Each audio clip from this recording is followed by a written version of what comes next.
And welcome back to part 4 of chapter 1, which is IP version 4 and version 6 addressing and routing review. Again, it's a recap of addressing and forwarding information that is from CCNA. So just as a recap, so in this video we'll be going through static routes and through a few troubleshooting tickets just to help you get into troubleshooting again, just in case you're a little rusty. So first up, static routes.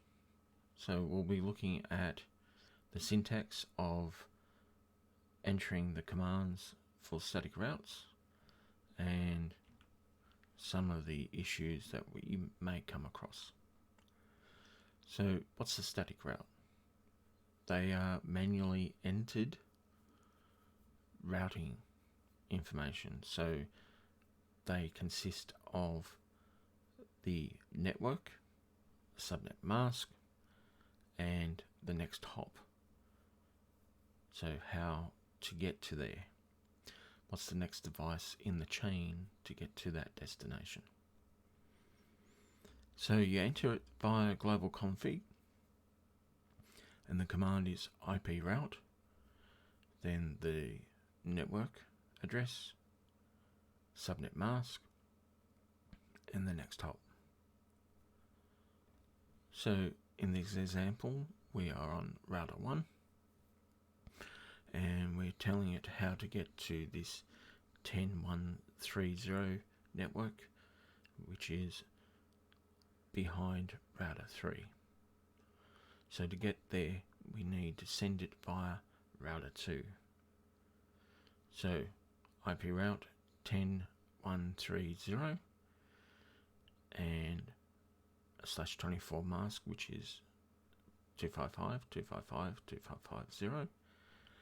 And then you put in your next hop address, which is the address on router 2 interface. Okay, and the last 8 digit there is the administrative distance we're assigning this entry. Now, normally a static route will get an admin distance of 1. So we're saying we don't want this to be the most trusted entry. So potentially this is a backup. So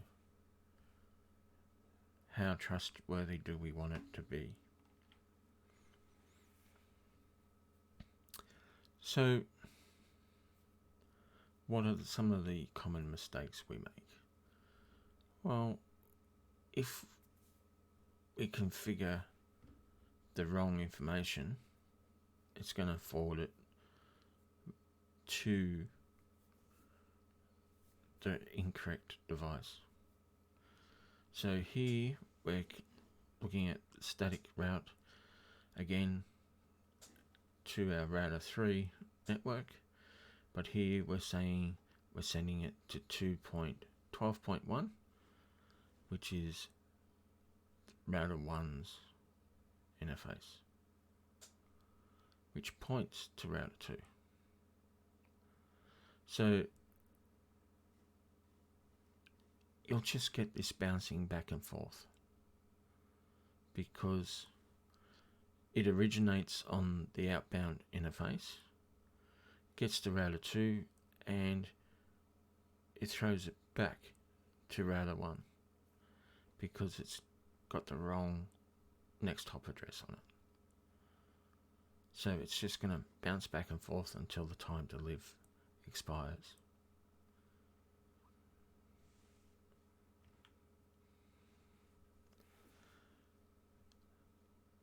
Now, during your reading, we'll go through recursive lookups. Now, what's a recursive lookup?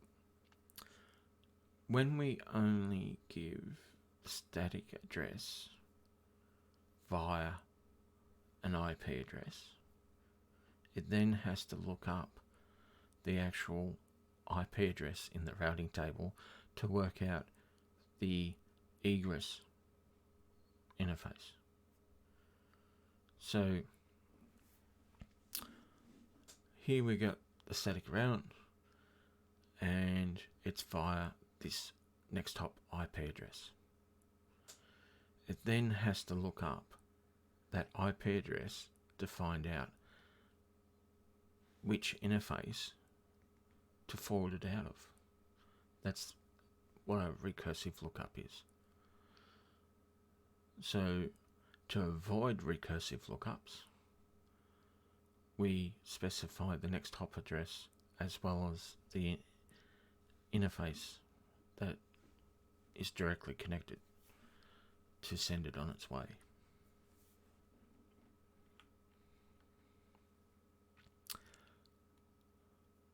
So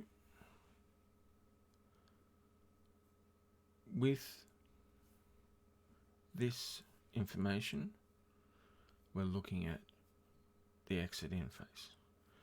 So when it looks it up into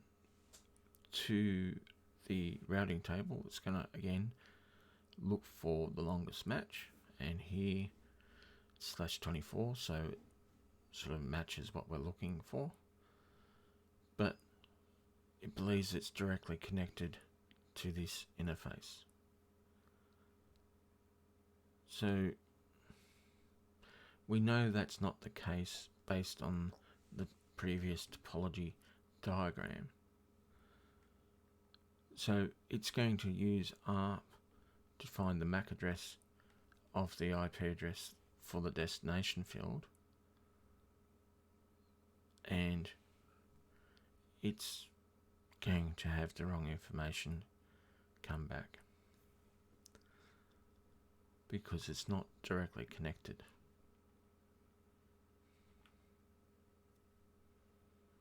So you're going to get all this conflicting, bouncing information back and forth. Okay, so this is where the proxy ARP allows a router to respond to the ARP request, and you'll see that it has multiples listed in there of the same ARP requests for a whole range of different IP addresses. And this is the router responding to this address, router responding for this address.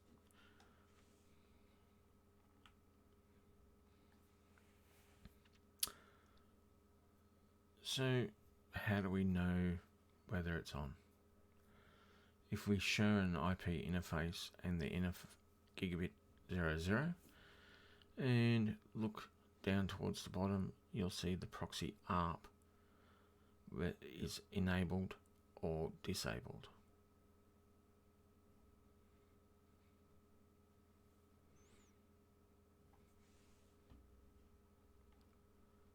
Alright, so that's how you look it up.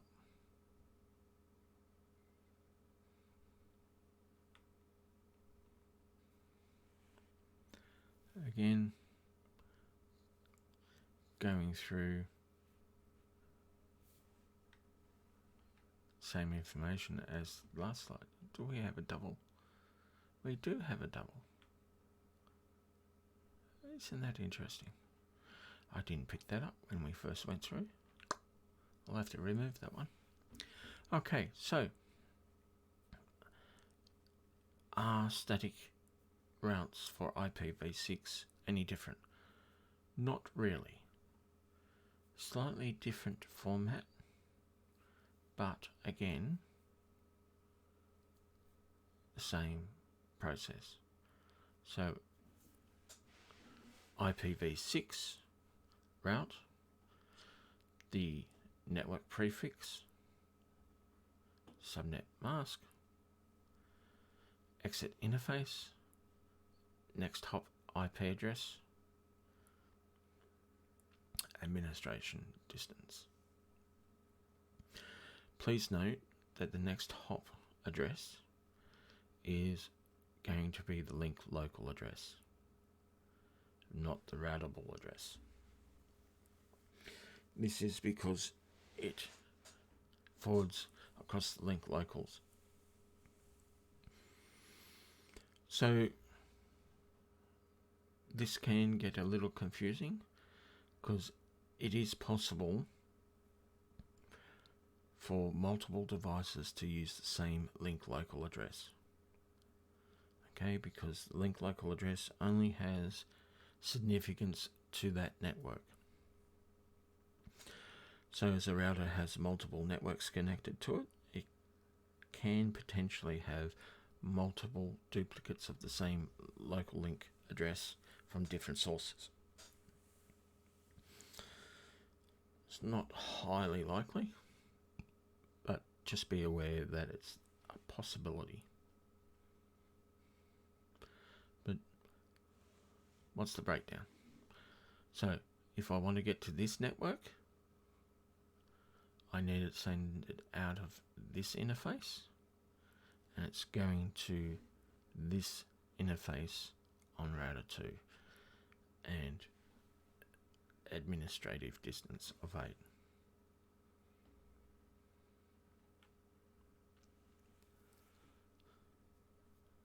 As there are no broadcasts in IPv6, we don't use ARP. We have Neighbor Discovery Protocol, which is multicast based, and this is used to determine what the neighbour's MAC addresses are. So in this case, if you use the show IPv6 neighbours, it'll give you the link local address, the MAC address, and reach it via this interface. So if there's no entries in the neighbours table, your solicitation message hasn't been sent.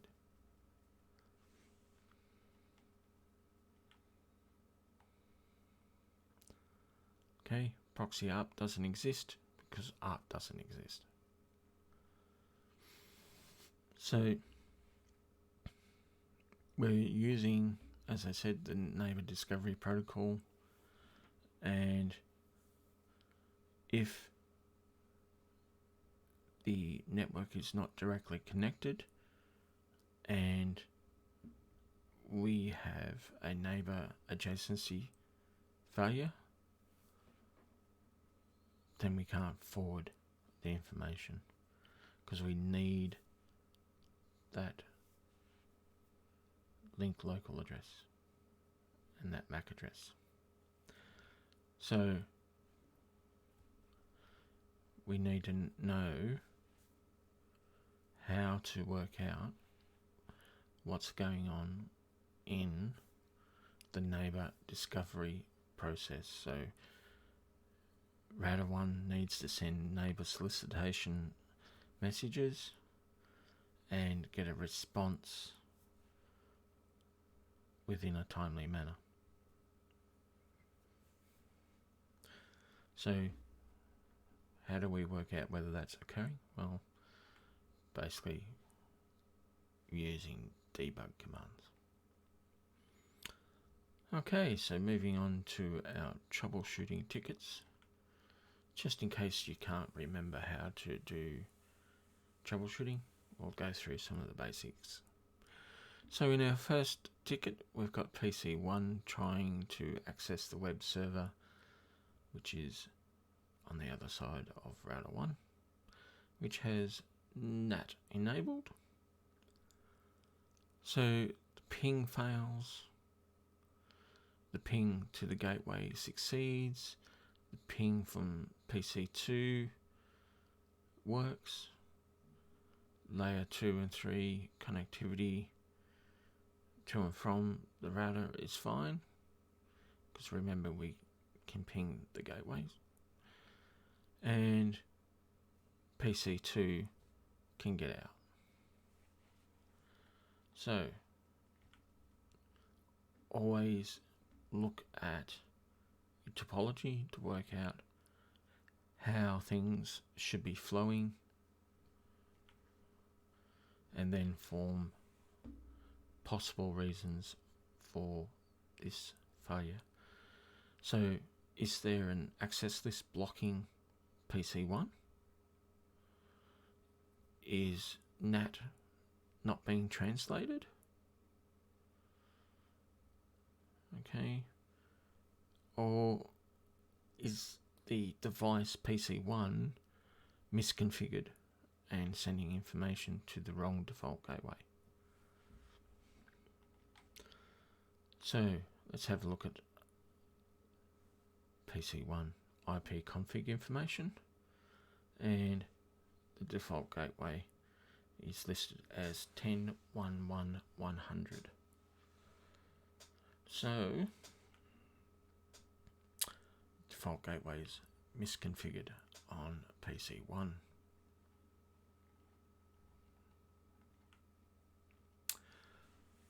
Example 2. PC1's not able to, again, get to our web server. So ping to the web server fails. PC1 cannot get to the gateway. PC2 can't get to the server. PC2 to the gateway fails. So we've got issues with the gateway.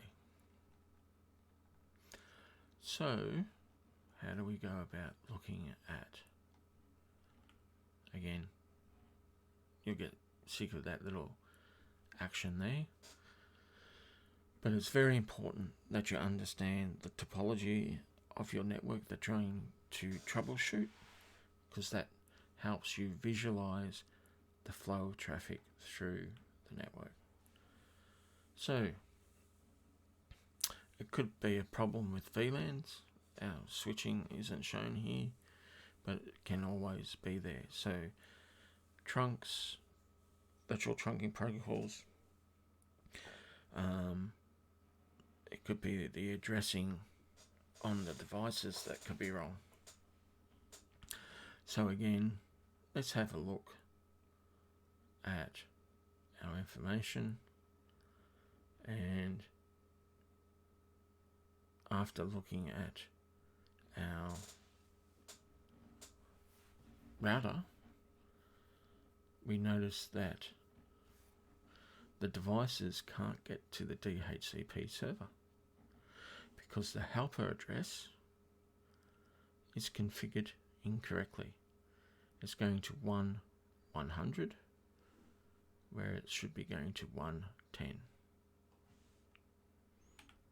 So therefore, all of our addressing on our end devices is incorrect because it cannot access the server. So when we looked at our PCs, we would have noticed that the APIPA addressing was in play, so the 169 address. So that would have sent us into the router and looking at our helper address.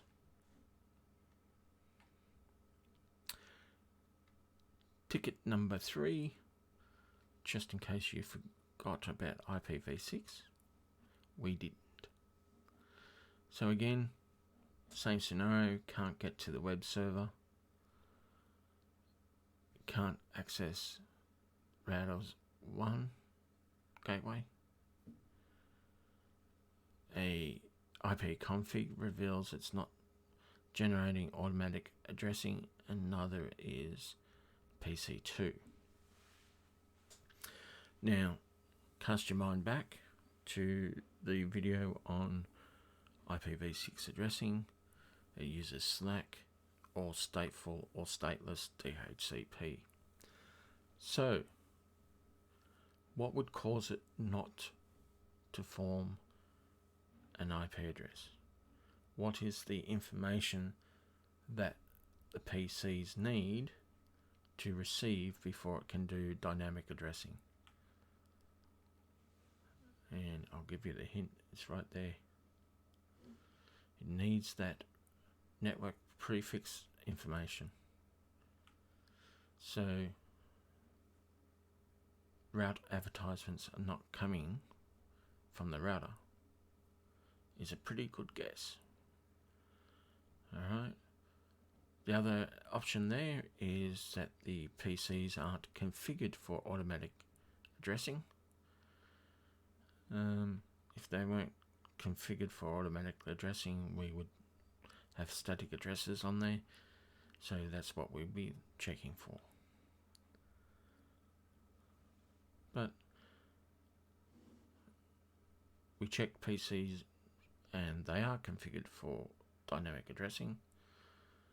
So come to a gateway to work out whether or not it's sending router advertisements.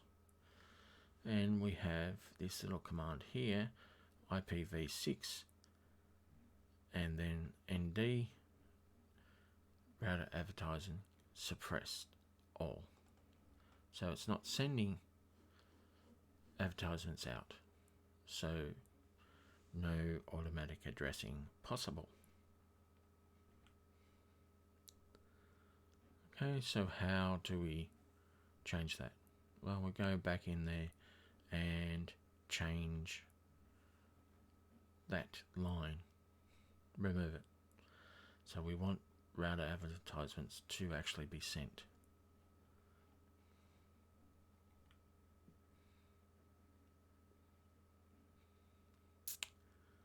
Okay. Ticket number 4. So users of the 10.1.1 network, so this PC1 resides here, aren't able to access our FTP server over here or the web server. So both of these are on the same network. So here we've got PC1 fails its ping to our server. It says the destination is unreachable, indicating that there's no route going between router 1 and router 3.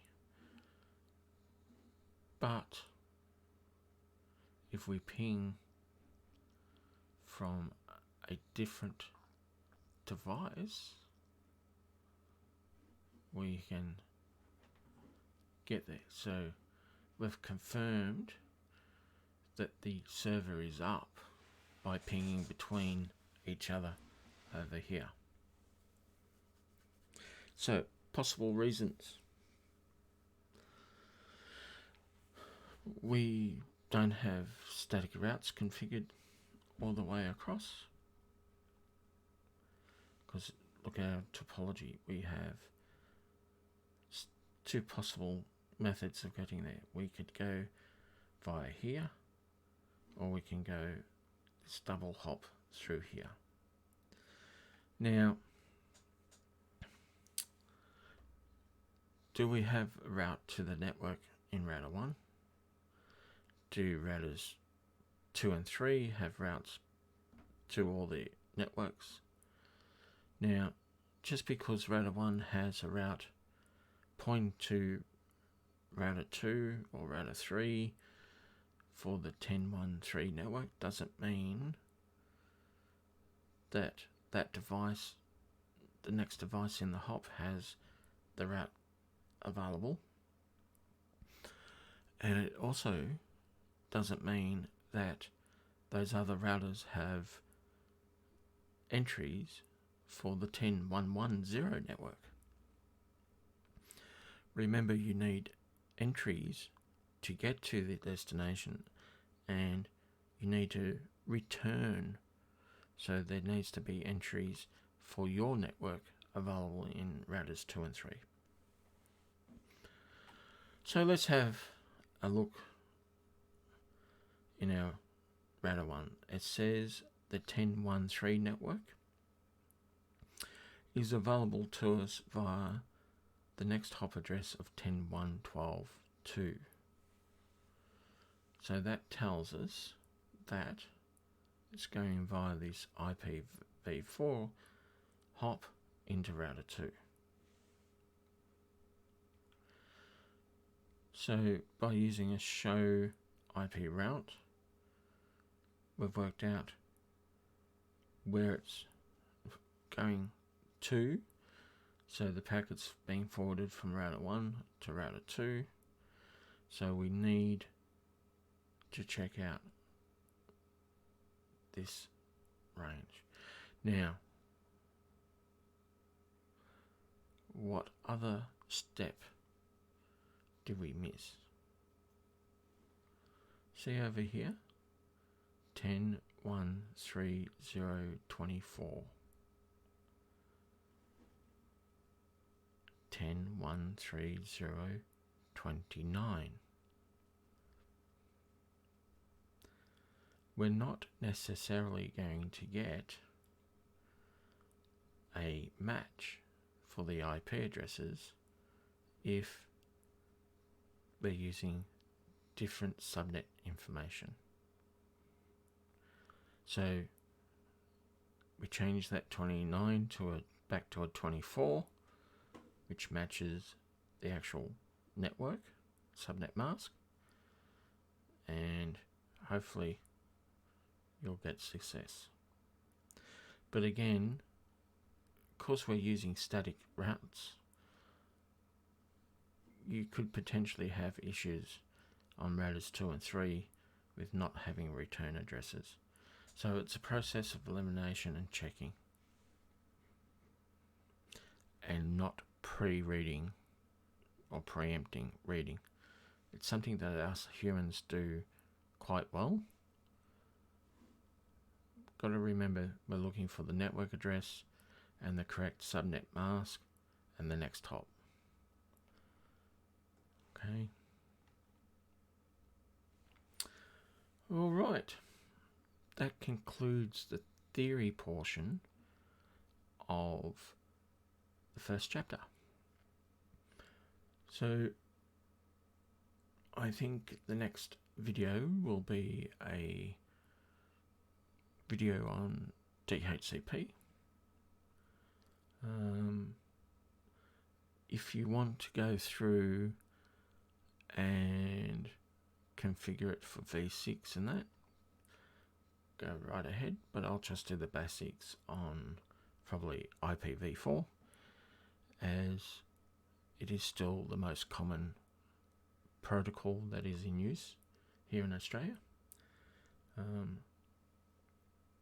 We will eventually be adopting V6 across the board, but again, most companies are slow in the migration process. Alright, thanks for joining, and I'll catch you in the next video.